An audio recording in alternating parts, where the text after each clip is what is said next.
with us on NTV tonight. Environmental experts are predicting that conflict over pasture and water will be more frequent as drought becomes more prevalent due to climate change and desertification. However, the Mayanat Community Conservancy in Laikipia County has begun redeeming their degraded land through digging of trenches known as swales to collect rainwater that would have otherwise been washed off the barren land. The community is also implementing a regenerative grazing plan where livestock are used to grow the very grass they are feeding on. NTV's Health and Science reporter Bridget Singana reports on how pastoralist communities are adapting to climate change. Laikipia, where the land stretches beyond what the eyes can see. This year, the heavens have been kind, the rains breathing life into the once barren rangelands, converting them into a lush green carpet of grass. The very grass that fuels the livestock which feed the nation.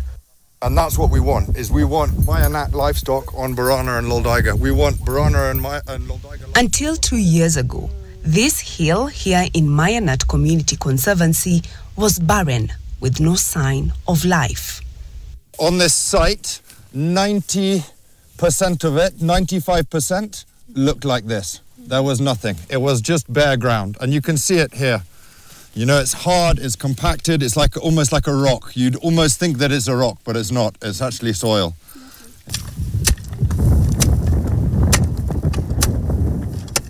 When we visited, the community members were planting grass, an activity that falls out of the norm for this pastoralist community.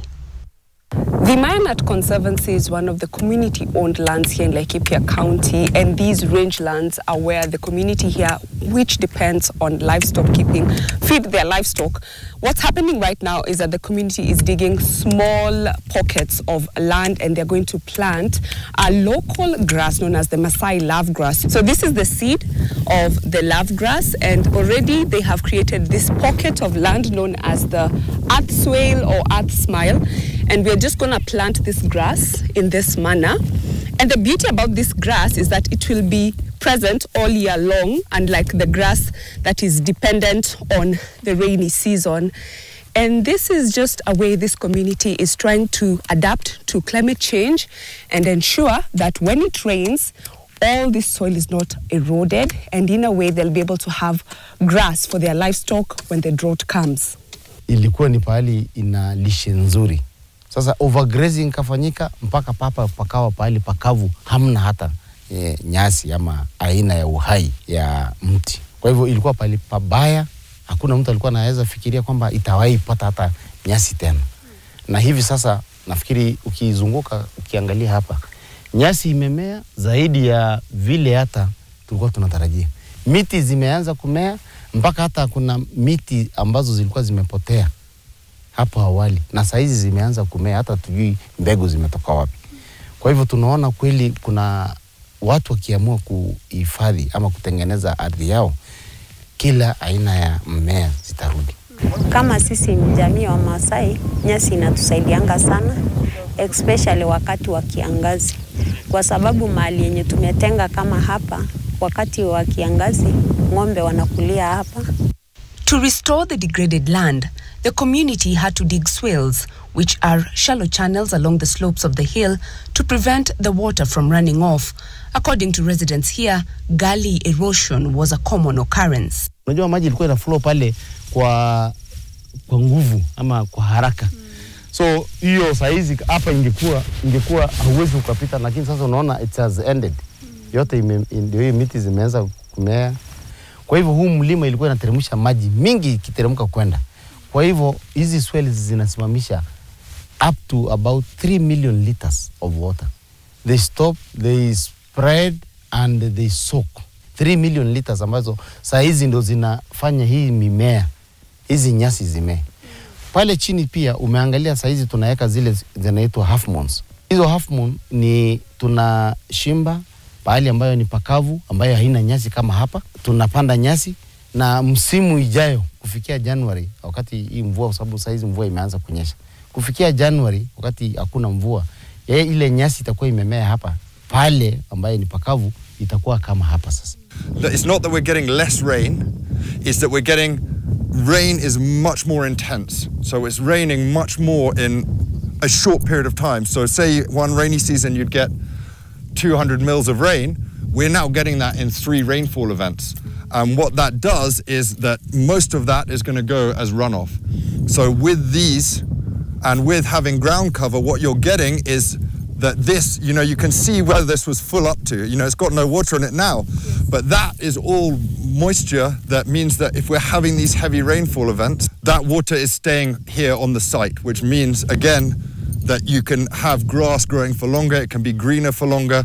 It starts to grow. It grows, has a longer growing season. So, I mean, the problems are degradation, desertification, loss of soil, loss of water, loss of livelihoods, you know, the slow decline of our planet.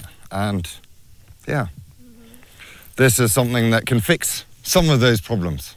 And it's not just the livestock that are getting the grass to graze.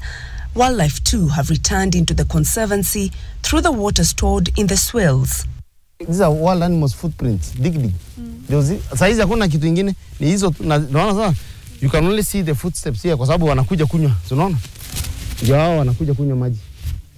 This year's World Desertification Day was held at Mayanat Community Conservancy, owing to the success the Conservancy has had in reclaiming this section of the more than 6,000 hectares of land the community owns. The soils here cannot support any other form of agriculture except livestock keeping. Unaona hii cactus? This is one of the Opuntia, one of the invasive species in Mayanat. And it has actually taken 60% of the land in Mayanat. World Desertification Day was held in Mayanat simply because of this demonstration plot. Unajua sisi hatukuna mahindi tunapanda. Ukipanda mahindi ndovu kesho inakuja. Unajua sisi tunaishi na ndovu. Kwa hivyo, and since we accepted the issue ya conservation, atupigane na ndovu. Kwa hivyo sisi tunaona sisi ni wafugaji. Na tukipata nyasi, sisi economy yetu imeenda juu. Tumeinuka. My vision is to restore and have regeneration of the land, approximately 2,000 or 3,000 hectares of land in the next 2 or 3 years. Removing the invasive species and doing reseeding. On the other side of the border from Mayanat Community Conservancy is the Borana Conservancy, where cows are used to grow the grass they feast on. This is what rangeland experts here define as regenerative grazing. Ng'ombe ikikosa nyasi, hakuna ng'ombe itakufa. Kwa sababu hiyo ndio chakula yake. Ni kama mtu akikosa chakula. Nyasi pia, kama hakuna ng'ombe, hii nyasi itamea iwe kubwa zaidi na iharibike. Kwa sababu nyasi ikimea ya season 2 ama 3, itaanza kuharibika ile ya chini. So ni kama kupalilia. Hii ng'ombe ni kama kupalilia shamba. But historically, we have been using what we call blocking systems. That means that you have blocks in a conservancy that you take your livestock to graze through maybe in an year.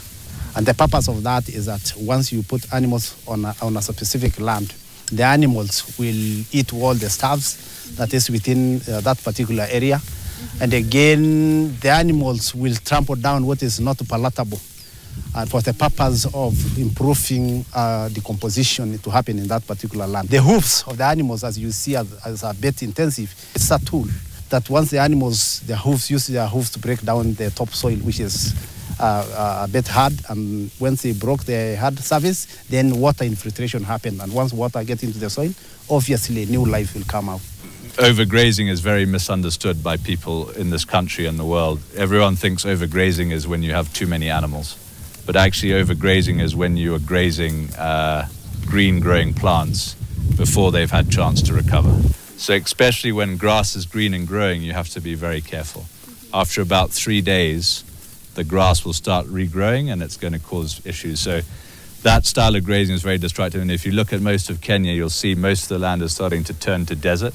In Kenya now, with the same amount of rainfall, we're producing 30 to 40% less grass than we were on the same rainfall. So if you think about it, we can't change our rainfall. We get the same amount every year. but we can very much change how much rain goes into our soil. And our grazing techniques are very important. If we're grazing and regrazing until there's a lot of plant spacing, you're going to get a lot of evaporation, a lot of runoff. You see a lot of the rivers are brown because they're all full of silt and soil. And we're losing all of our topsoil. So the key with this is to create a high impact, but to leave like a mat of dung and litter so that when it rains, the soil is not running off. Yeah. According to Richard, if livestock keeping is to be beneficial to the country, then the policies need to change. If you look at Kenya policy, livestock policy, it was written in the colonial days. It was written for ranching environments. 92% of Kenya's beef is pastoralists, is produced by pastoralists, and our policy doesn't reflect that. We need to integrate a rangeland policy with our livestock. We can't separate the two. With us, we want to go back to indigenous genetics. And it's actually sad because if you look at a lot of the breed improvement schemes in Kenya that the government are proposing, they're always talking about bringing breeds from Europe to improve the breeds here. Actually, we have very adapted breeds. We want animals that are adapted to ticks, predators, that are able to graze, deal with droughts, able to survive in this climate. These animals have been here for over 3,000 years. Before, they used to do like grazing schemes where animals came in to fatten for sale, but we're now looking at taking that to the next level, which is looking at a shared business between lots of different families, pooling their animals together, sharing risks together, sharing land together, sharing resources and sharing in the benefits. So we see that as a very important thing, because today I might be in a drought, tomorrow it might be you. If we agree that we both can help each other, and that's what pastoralism was traditionally about, was about sharing. We've kind of moved away from that in Kenya, and I think now we have to go back, because especially with climate being so unpredictable, you know, like 2 years ago we had a terrible drought here, and it was only by being able to move animals between different areas that we were able to survive. This year, the rains have favored the pastoralists, and with there being plenty of grass, they are certain their flocks will bloom and possibly recoup from the losses they experienced during the great drought in 2022. Bridget Ngana, NTV, Laikipia.